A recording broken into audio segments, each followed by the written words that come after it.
নমস্কাৰ, ইডুৱেন job update চেনেলটোলৈ আপোনালোক সকলোকে স্বাগতম জনাই এটা গুৰুত্বপূৰ্ণ খবৰ দিবলৈ লৈছোঁ। আপোনালোকক জনাওঁ যে আমাৰ যি অসম পুলিচৰ লগতে গ্ৰেড 3, গ্ৰেড 4 আৰু SI পোষ্ট আছিলে, এই পোষ্টসমূহৰ নিযুক্তিক লৈ এক বিশেষ খবৰ আহিছে। আৰু এই যদি খবৰটো আপোনালোকে চাই ইয়াত দেখিব, CMO আছামৰ তৰফৰ পৰা এটা বিশেষ আপডেট আহিছে। আৰু আপডেটটোৰ জৰিয়তে জনোৱা হৈছে যে আজি মাননীয় মুখ্যমন্ত্ৰী ডক্টৰ হিমন্ত বিশ্ব শৰ্মাই তৃতীয় আৰু চতুৰ্থ বৰ্গৰ কৰ্মচাৰীৰ নিযুক্তি, ৰাজ্যিক আৰক্ষীৰ উপ পৰিদৰ্শক কনিষ্টবল নিযুক্তিৰ বাবে প্ৰয়োজনীয় সকলো আনুষ্ঠানিকতা আলোচনা আৰু চূড়ান্ত কৰাৰ বাবে সংশ্লিষ্ট বিষয়াবৰ্গৰ সৈতে এখন বৈঠকত মিলিত হয়।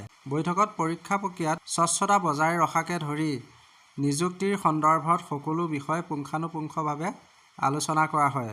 অহা বছৰৰ আৰম্ভণিতে গোটেই প্ৰক্ৰিয়াটো শেষ কৰাটো নিশ্চিত কৰিবলৈ ছেপ্টেম্বৰৰ পৰা নিযুক্তি প্ৰক্ৰিয়া আৰম্ভ হ'ব। অৰ্থাৎ আপোনালোকে বুজিব পাৰিছে যে আমাৰ তৃতীয় চতুৰ্থ বৰ্গৰ লগতে অসম পুলিচৰ যি SI আৰু কনষ্টেবলৰ পদসমূহ আছিলে, এই পদসমূহৰ যি নিযুক্তি প্ৰক্ৰিয়া আছে, এই নিযুক্তি প্ৰক্ৰিয়া ছেপ্টেম্বৰৰ পৰা আৰম্ভ হ'ব। আৰু যাতে আমাৰ আগন্তুক যি বছৰ আছে, 2025-2025ৰ আৰম্ভণিতে যাতে এই নিযুক্তি প্ৰক্ৰিয়া সম্পূৰ্ণ শেষ কৰিব পাৰে, তাৰ বাবে মাননীয় মুখ্যমন্ত্ৰী ডাঙৰীয়া আজি এখন বিশেষ বৈঠক অনুষ্ঠিত কৰে আৰু এই বৈঠকতে এইখিনি কথা প্ৰকাশ কৰে। লগতে অহা বছৰৰ আৰম্ভণিতে স্বচ্ছতাৰ সৰ্বোচ্চ মান বজাই ৰাখি চৰকাৰী চাকৰিত ৰাজ্যৰ দক্ষ যুৱক যুৱতীসকলক মকৰল কৰাই আমাৰ অগ্ৰাধিকাৰ হ'ব বুলি মাননীয় মুখ্যমন্ত্ৰী ডাঙৰীয়াই আজি ব্যক্ত কৰে।